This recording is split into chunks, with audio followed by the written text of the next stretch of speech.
जय श्री कृष्ण। राधे राधे प्रिय भक्तों, कार्तिक मास महात्म्य का 19वां अध्याय लेकर एक बार फिर से मैं आप सभी के समक्ष उपस्थित हूँ। और अगर आपने पीछे के 18 अध्याय नहीं सुने हैं तो अवश्य सुनिएगा। आप लोगों को हमारे चैनल पर सारे अध्याय मिल जाएंगे और उसके साथ में कार्तिक मास की महिमा का वर्णन भी हमारे चैनल पर मिलेगा। और अपने हिंदू धर्म से रिलेटेड हर एक व्रत, तीज, त्यौहार और हर एक पावन जानकारी आपको अपने इस चैनल पर मिलने वाली है। तो 19वां अध्याय शुरू करें उससे पहले भगवान श्री हरि का नाम एक बार कमेंट बॉक्स में अवश्य लिख दीजिएगा। और साथ में अगर आप लिखना चाहें तो जय माँ लक्ष्मी भी लिखिएगा।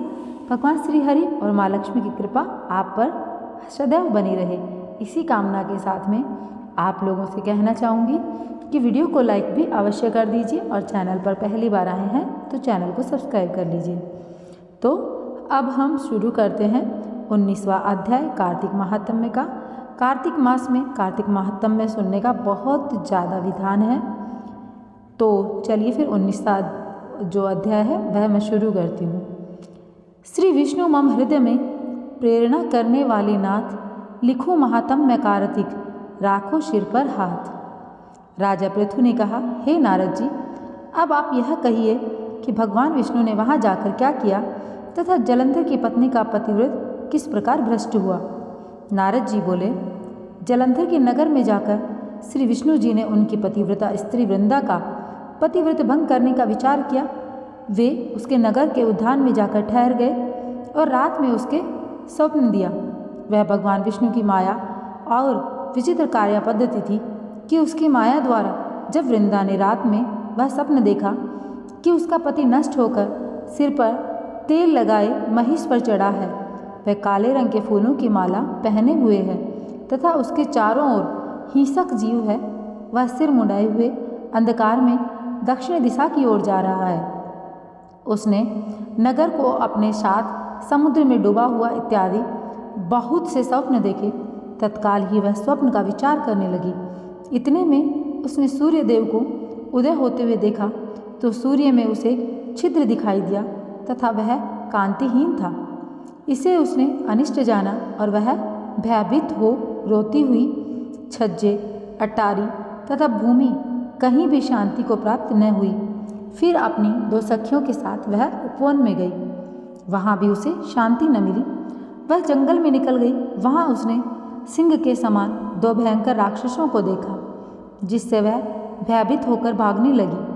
उसी क्षण उसके समक्ष अपने शिष्यों सहित शांत मौनी तपस्वी वहाँ आ गए। भयभीत वृंदा उसके गले में अपना हाथ डाल उससे रक्षा की याचना करने लगी।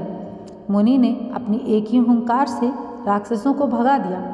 वृंदा को राक्षस आश्चर्य हुआ तथा वह भय से मुक्त हो मुनिनाथ को हाथ जोड़ प्रणाम करने लगी। फिर उसने मुनि से अपने पति के संबंध में उसकी कुशल क्षेम का प्रश्न किया। उसी समय 2 वानर मुनि के समक्ष हाथ जोड़ खड़े हो गए और ज्यों ही मुनि ने भ्रुकुटी संकेत किया त्यों ही वे उड़कर आकाश मार्ग से चले गए। फिर जलंधर का सिर और धड़ लिए मुनि के आगे आ गए। तब अपने पति को मृत हुआ जान वृंदा मूर्छित हो पृथ्वी पर गिर पड़ी और अनेक प्रकार से दारुण विलाप करने लगी।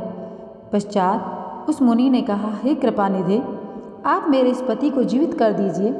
पतिव्रता दैत्य पत्नी ऐसा कहकर दुखी श्वासों को छोड़कर मुनीश्वर के चरणों में गिर पड़ी।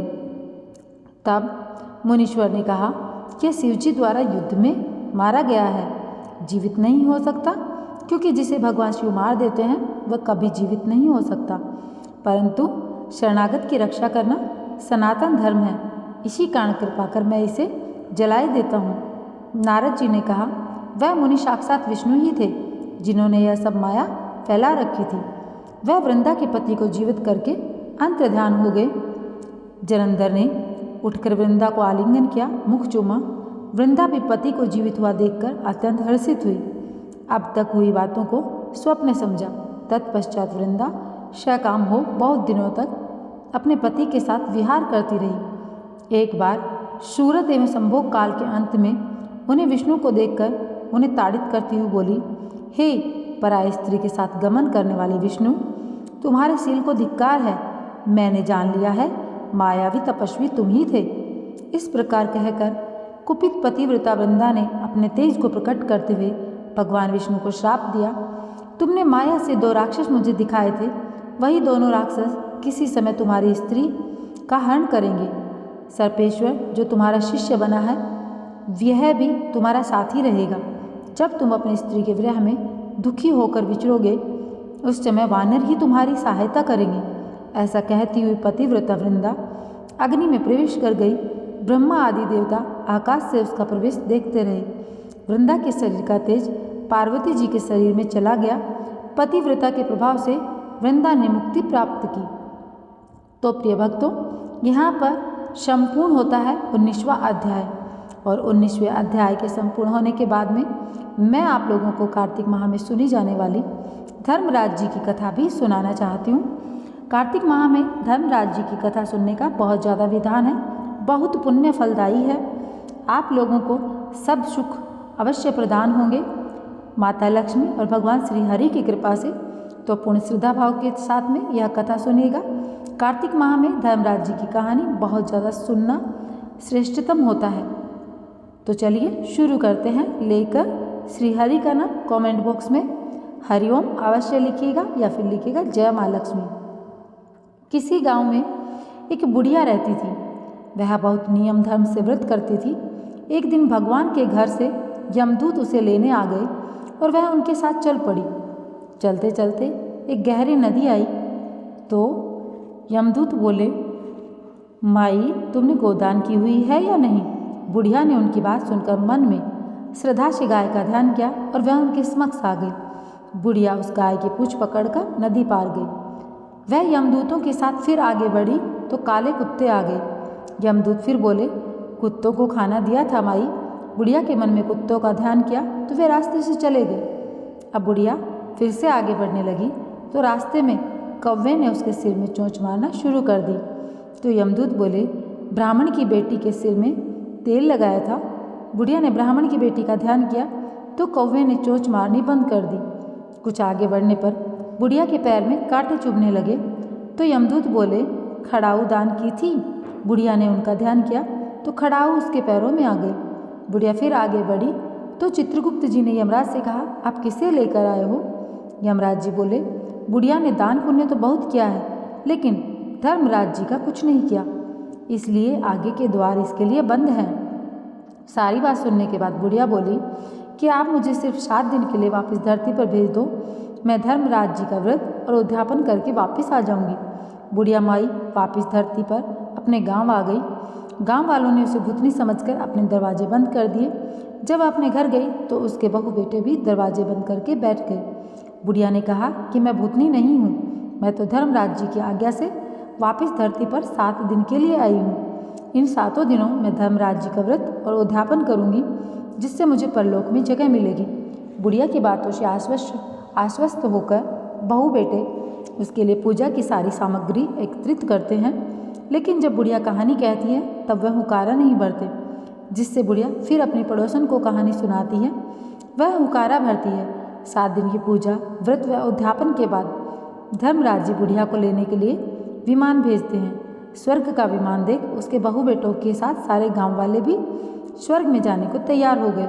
बुढ़िया ने कहा, तुम कहाँ तैयार हो रहे हो? मेरी कहानी तो केवल पड़ोसन ने सुनी है, इसलिए वही साथ अकेली जाएगी।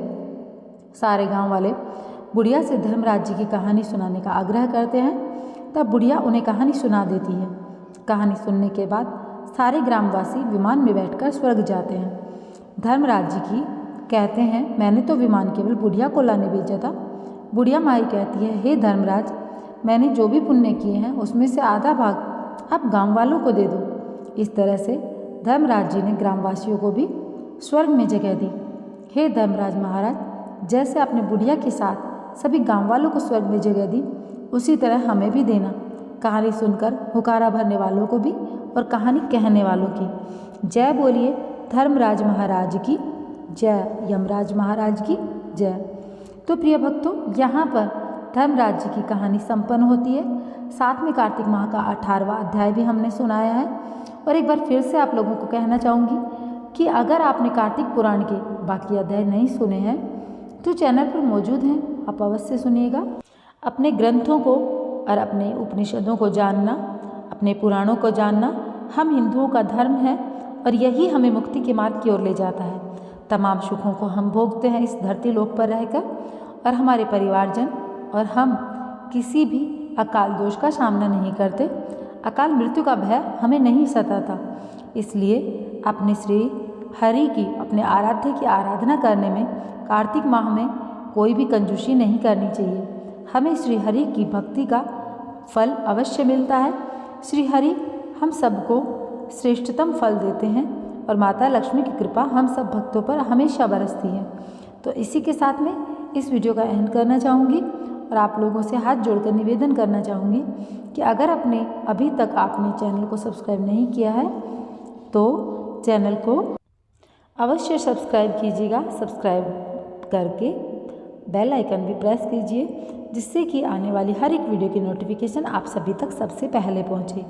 और कमेंट बॉक्स में लिख दीजिए हरिओम या फिर जय माँ लक्ष्मी, जय श्री कृष्ण, राधे राधे। तो मिलूंगी आप लोगों से एक नए वीडियो के साथ में। जय श्री कृष्ण, राधे राधे।